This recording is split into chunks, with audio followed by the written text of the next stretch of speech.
a través del chat antes de empezar la presentación. Mm, No estoy seguro si se me escucha. Sí, perfecto. Ok, damos inicio entonces a la presentación. A ver. am, Empezamos hablando del limpético.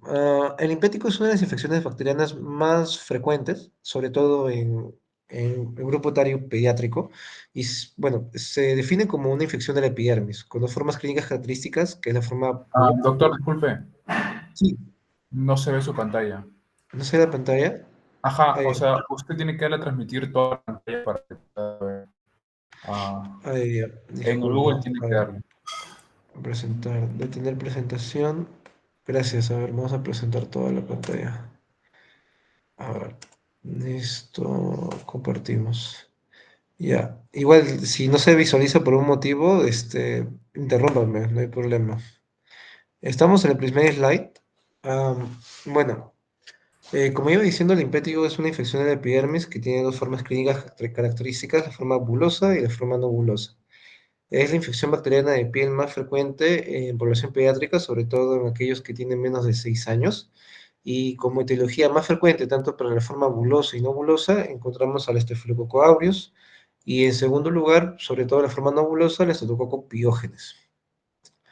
La forma no bulosa generalmente es producida cuando hay microtraumatismos en la piel y al momento en el cual existen esos microtraumatismos existe una entrada, o sea, una ruptura de la barrera y entrada del agente infeccioso que causa nuestra infección localizada en la epidermis. Generalmente vamos a ver ese tipo de lesiones en aquellos pacientes, por ejemplo, que han sufrido picaduras de insectos, que se han picado, que debido al escozor que tienen se han rascado demasiado, ¿no? Y a partir de esas escoriaciones superficiales, ¿no? Han entrado un microorganismo y ha producido el impétigo. Eso es respecto a la forma no bulosa. Ahora, el mecanismo por el cual se produce el impétigo buloso es diferente. Se produce más que nada por una exotoxina. La exotoxina A, la exotoxina B, producidas por Staphylococcus aureus, el grupo FAGO2, sobre todo el tipo 55 y el tipo 71. Como ven en la imagen, seguramente ya han hablado de eso en la clase de epidermis, que existen diferentes uniones intracelulares que mantienen la integridad de la epidermis. En este caso, estas toxinas, la ETA, la toxina A, la toxina B, lo que hacen son serin proteasas que hacen una hidrólisis de estas uniones entre la piel. Así que, ¿qué proteína van a escindir? A la desmogleína tipo 1 que mantiene la unión en los estratos epidérmicos superiores, sobre todo entre la capa granulosa y el estrato córneo. Por lo tanto, al haber una hidrólisis de estos puentes intracelulares, va a ocurrir algo llamado acantólisis, ¿no? Separación de las capas intraepidérmicas, que se manifiestan clínicamente como la formación de bulas, ¿no? Por eso es que esta forma de impétigo se denomina impétigo buloso.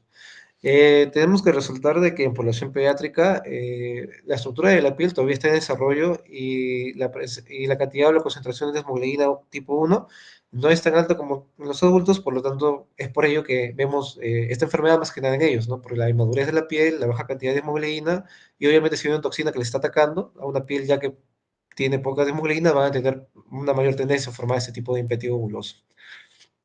En esta imagen podemos ver en la imagen de la izquierda una escoriación superficial, ¿no? Cubierta por algo llamado una costra melisárica.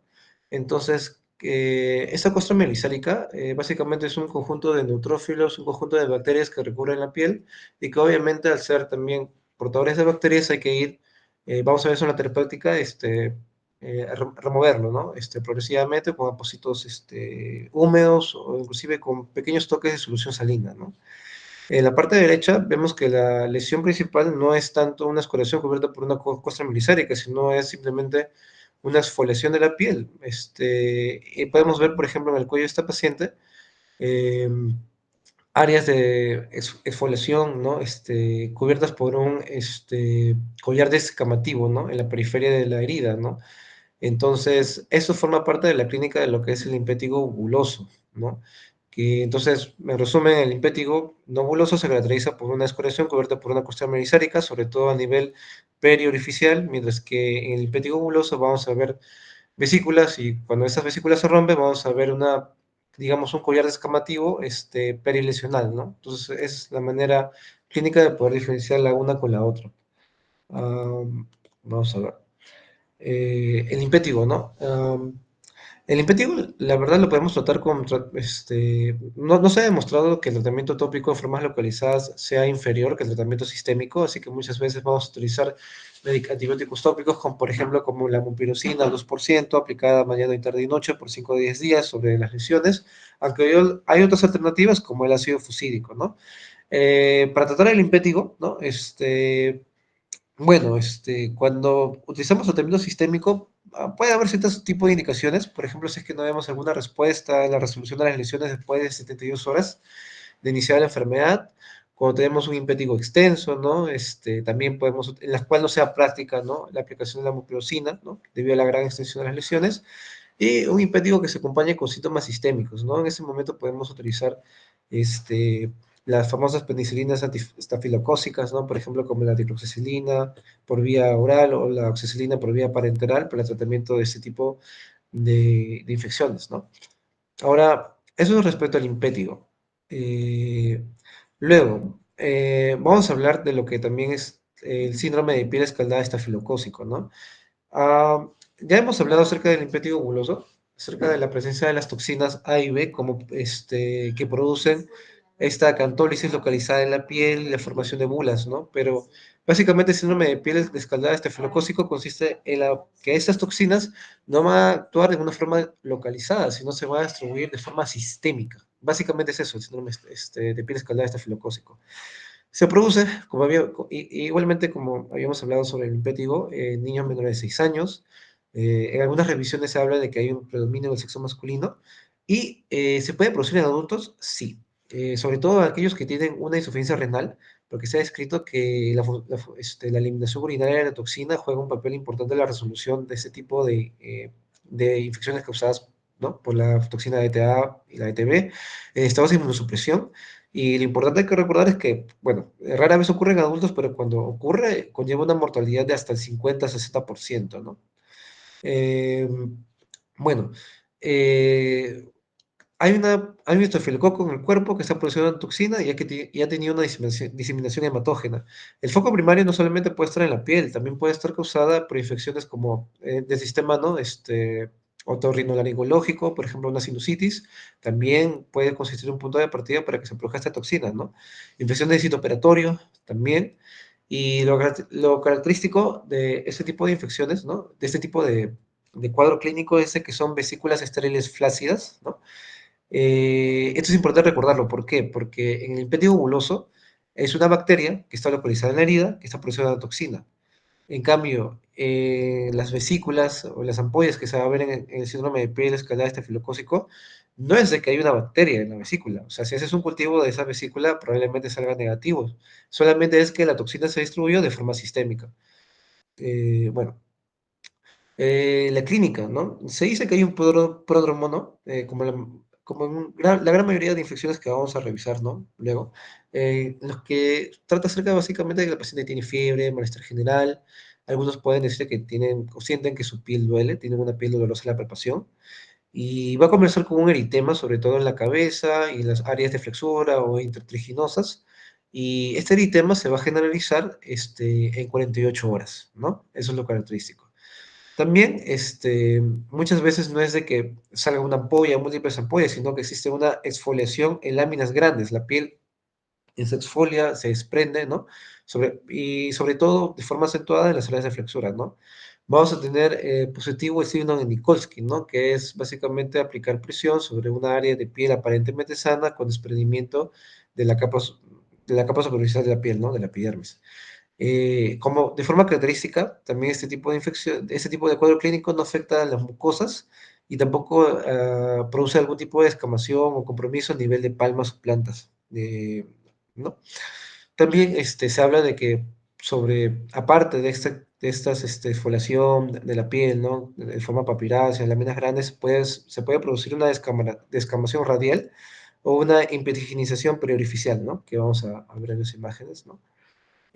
Por ejemplo, acá vemos en la parte A cómo existe un gran eritema de toda la extremidad superior de un neonato, ¿no? Vemos cómo existe inicialmente una descamación en la área de flexura, ¿no? Y que luego va a avanzar y obviamente vamos a ver un área descamativa mayor, ¿no? Eh, qué cosa también es tener en cuenta de que estas áreas descamativas en flexura también se pueden presentar a lo largo, por ejemplo, de las narinas, también se pueden presentar en la boca, y esta descamación también puede tener una distribución radial, es decir, de que esta descamación puede prolongarse, ¿no? En forma de radio, ¿no? O sea, como una rueda, ¿no?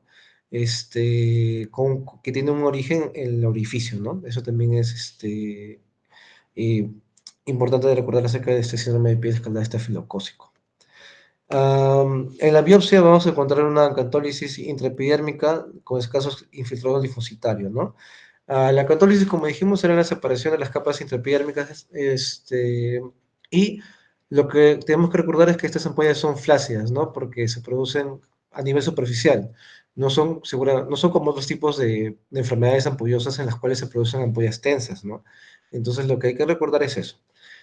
También existe un escaso infiltrado linfocitario con ausencia de necrosis o vasculitis. En este caso, no haber una infección activa en el sitio, ¿no? En el cual se producen las lesiones, entonces por ello es que no hay una respuesta inmunitaria abundante, ¿no? Como otro tipo de infecciones.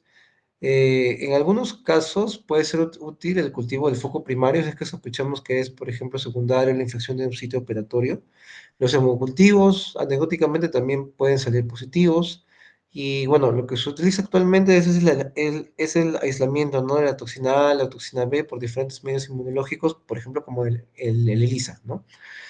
Sobre el tratamiento, ¿no? Al haber un foco activo en el cual Staphylococcus aureus productor de toxina, hay que darle beta-lactámicos antistafilocócicos, ¿no? Como los que hablamos.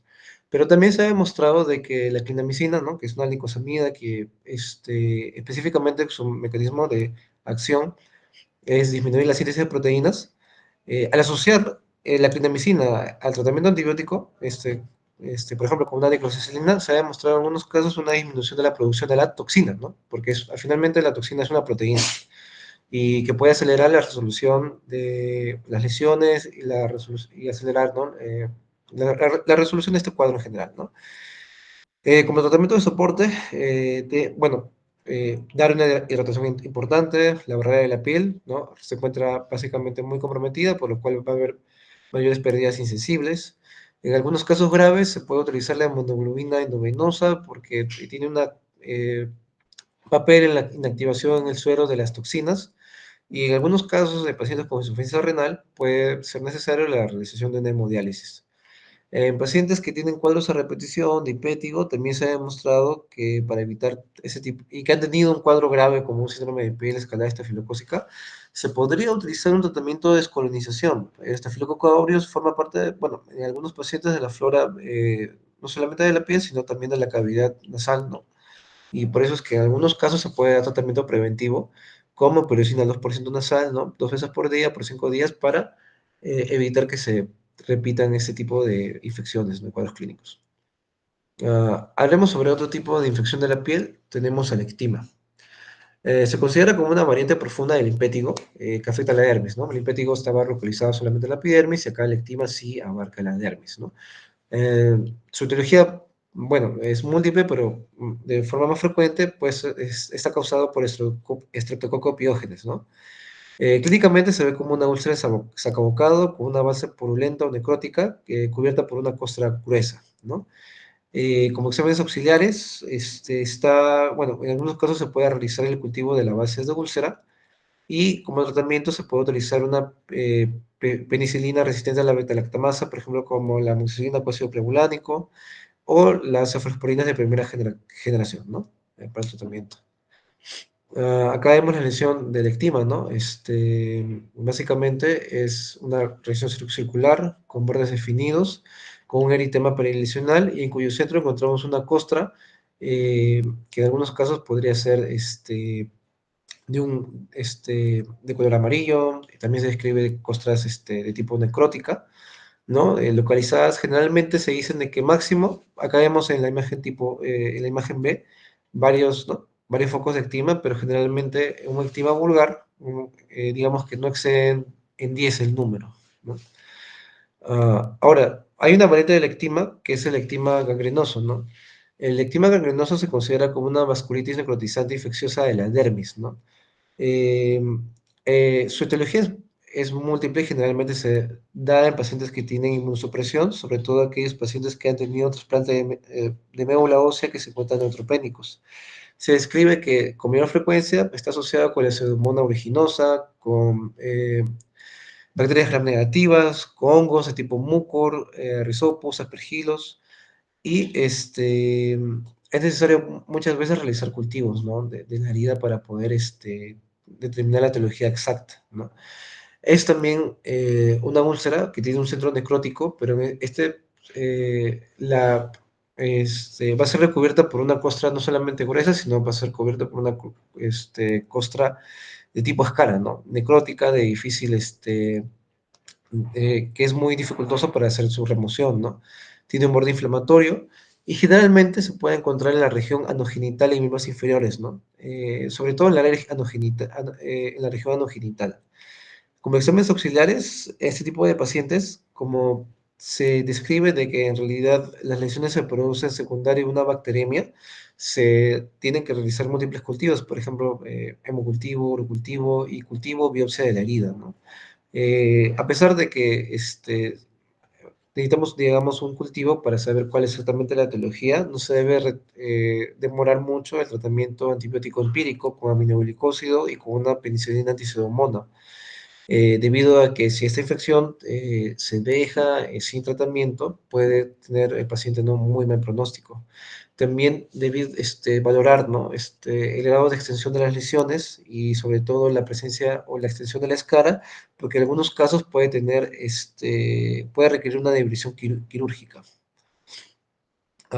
Bueno, acá, bueno, tenemos una imagen del ectima, un centro necrótico, un borde inflamatorio. Y en la imagen de la derecha podemos ver múltiples lesiones, ¿no? Convertibles con ectima de tipo gangrenoso. Y recordar, ¿no? Sobre todo esto lo vamos a ver en un paciente inmunosuprimido, ¿no? La verdad que si tenemos un paciente inmunocompetente que tenga algún tipo de estas lesiones, habría que pensar en verdad de que de fondo tenga algún caso de inmunosupresión, ¿no? Bueno, eso es en cuanto al ectima gangrenoso. Ahora vamos a hablar de la foliculitis. Que la foliculitis simplemente es la infección del folículo piloso, ¿no? En algunos casos puede ser superficial y en otros casos puede ser profunda y abarcar toda la extensión del folículo, ¿no? Se describe como etiología más frecuente el Staphylococcus aureus, aunque hay otros patógenos que pueden afectar teniendo en cuenta las comorbilidades que puede tener el paciente. Por ejemplo, puede haber foliculitis por gram negativos en pacientes que han sido tratados, ¿no? Con antibiótico-terapia prolongada por acné.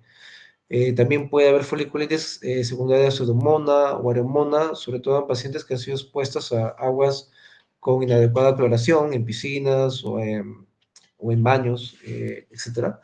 Y bueno, la foliculitis básicamente pueden aparecer o distribuirse en cualquier lugar donde exista un folículo piloso, pero de forma más característica se describe en las zonas del afeitado, ¿no?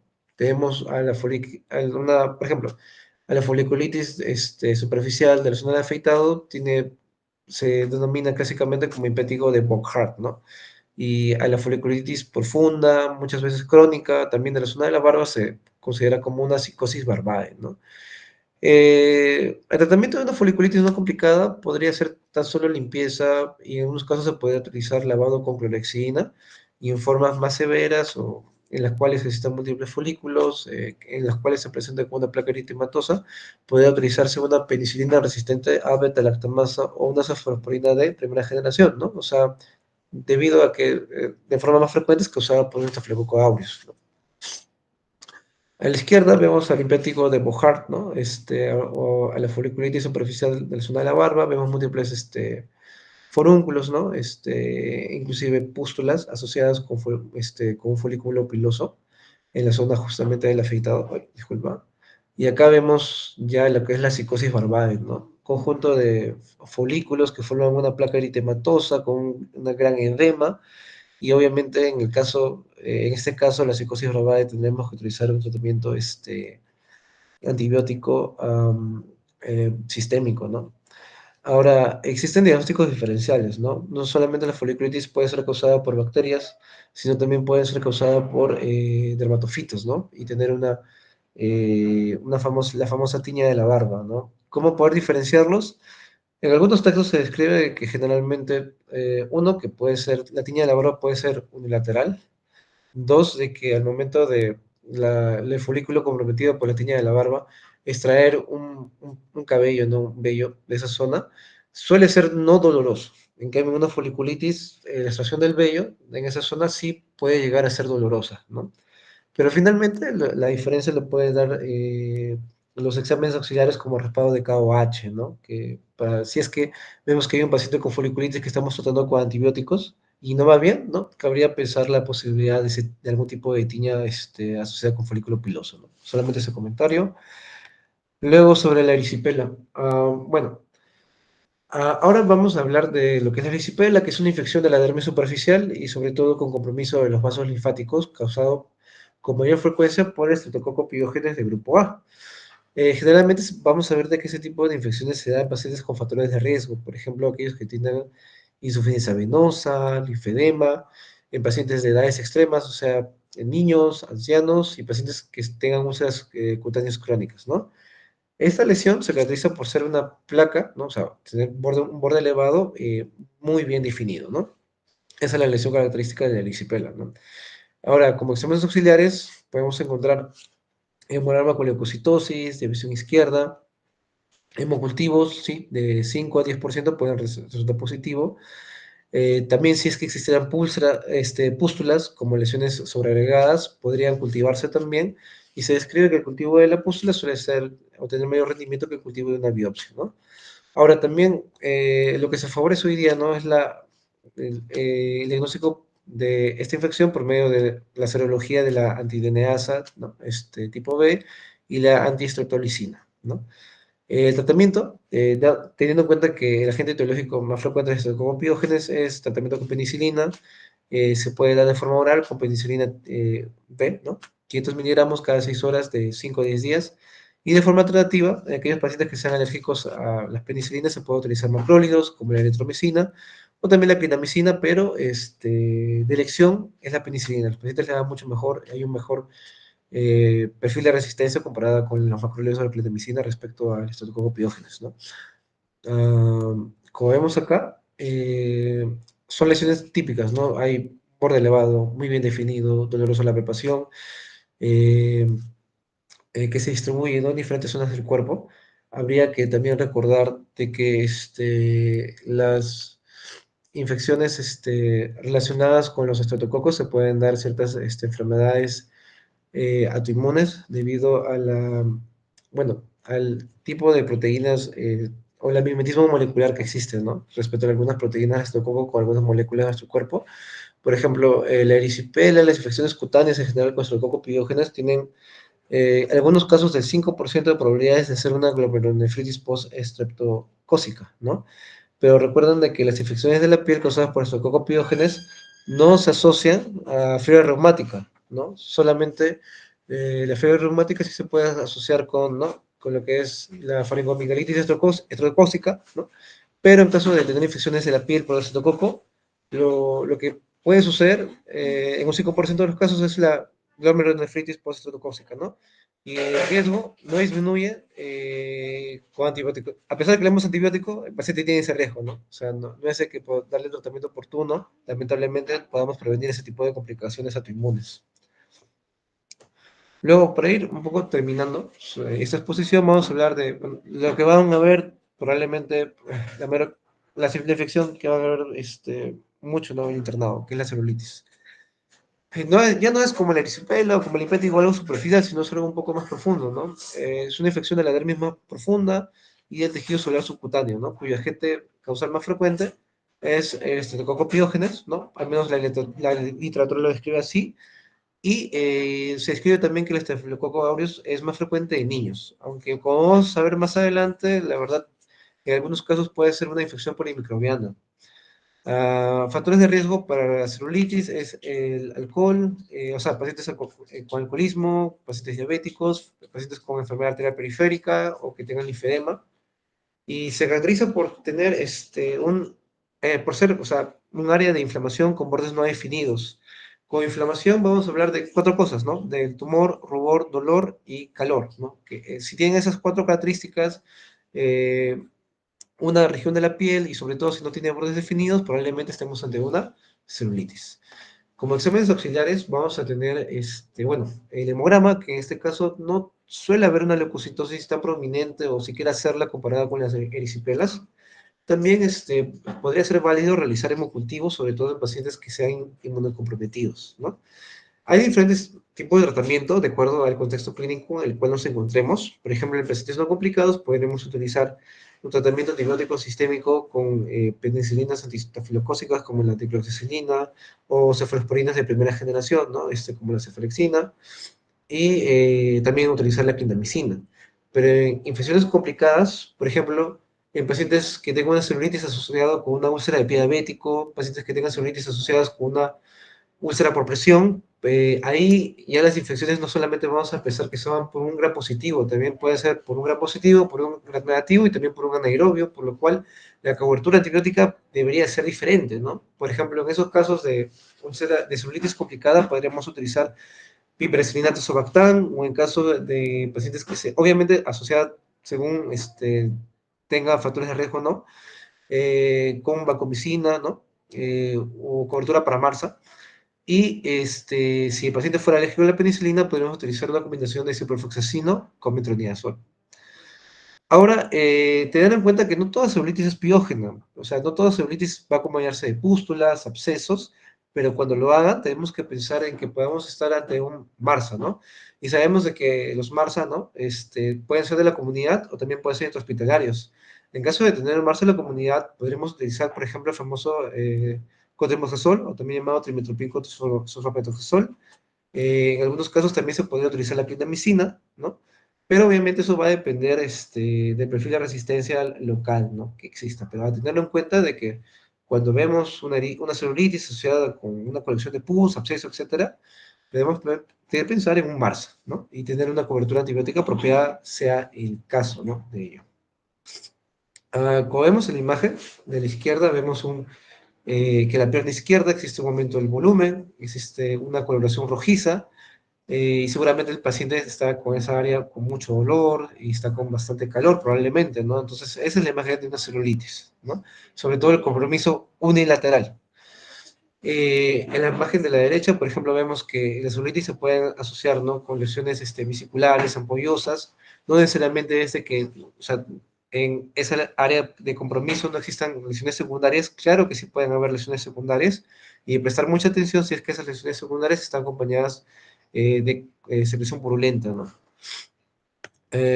Ahora, existen muchos diagnósticos diferenciales respecto a la celulitis, tal así que existen las famosas pseudocelulitis, patologías que tienen una una presentación clínica similar a la celulitis, pero no son celulitis. Por ejemplo, algunas de ellas pueden ser una tromboflebitis superficial, una trombosis venosa profunda, puede ser una dermatitis por éstasis también, entre otros tipos de patologías. Y por eso en algunos casos se han desarrollado scores, ¿no? Para ver cuál es la probabilidad clínica de que nos encontremos entre una celulitis y no otro tipo de afección. Y acá les presento el score ALT70, ¿no? Lo que quiero que se fijen, ¿no? Son las principales características, ¿no?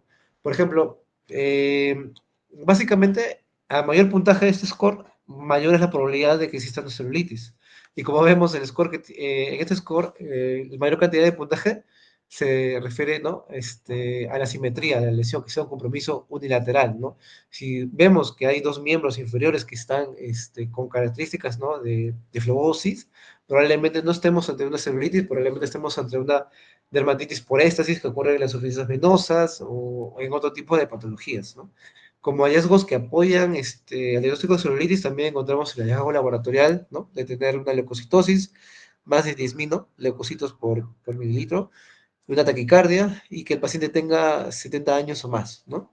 Eh, bueno, ese es un modelo de predicción que existe cuando el paciente se encuentra ya con 24 o 48 horas de síntomas y obviamente solamente se puede usar en ciertos casos. No es válido usarlo para pacientes, por ejemplo, que tengan pie diabético, ¿no? Eso simplemente es para pacientes en los cuales tenemos alguna duda clínica, ¿no? Ahora, obviamente, en el abordaje de celulitis también es importante tener un manejo, ¿no? O pensar de forma secuencial acerca de qué tipo de paciente estamos, ¿no? Para empezar, no es lo mismo tener una celulitis con un cuerpo extraño, o sea, producida por el traumatismo, por la introducción de algún tipo de un trauma penetrante, ¿no? Hay que excluir eso y hay que buscar que no nos estemos pasando otro tipo de infecciones que pueden simular la celulitis, pero que pueden ser muy graves, por ejemplo, como lo es principalmente la fascitis necrotizante. La fascitis necrotizante ya es una infección profunda, ya es una infección, como dice su nombre, de la fascia, que puede afectar tejidos profundos de la fascia y llegar a músculo, llegar a hueso y producir una infección fulminante, ¿no? Y sobre todo rápidamente progresiva. Una de los clues clínicos, o sea, de uno de los signos clínicos que puede diferenciar una celulitis y una fascitis necrotizante es, para empezar, la rápida progresión de los síntomas, y algo muy importante que son las parestesias, la laudinia, ¿no?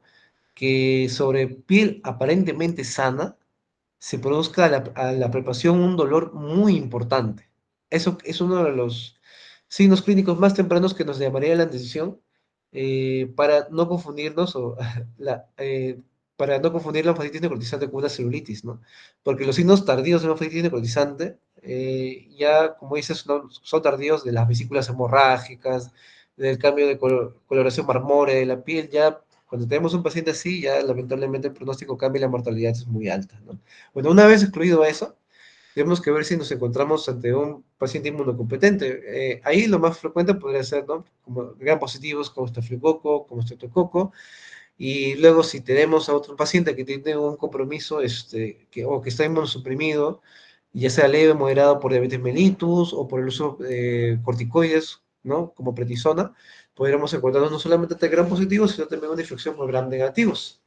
Y aquellos que tengan, obviamente, el paciente que tiene una inmunosupresión severa, que acompañado con neutropenia, debido a neutropenia o corticosteroides potentes, o que estén atravesando un ciclo de quimioterapia, ahí tenemos que pensar en otros tipos de patógenos, no solamente gram positivos, gram negativos, sino también micobacterias atípicas y hongos oportunistas, ¿no? Como criptococo, mucor, aspergillus, y obviamente, de acuerdo a ello, va a cambiar el esquema antibiótico que nosotros estemos brindando, ¿no? Bueno, eso ha sido lo principal acerca de las infecciones bacterianas de la piel, los puntos principales. Si tuvieran algún tipo de pregunta, duda, la pueden hacer.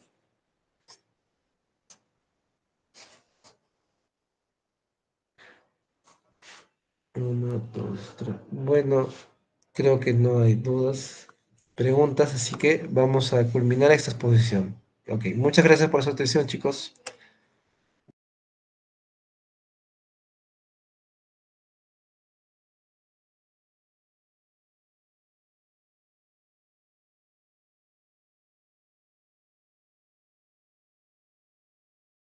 Entonces, mañana es feriado y las clases van a retornar el día jueves. Eso ha sido todo por hoy. Hasta luego, chicos, cuídense. Chao, chao.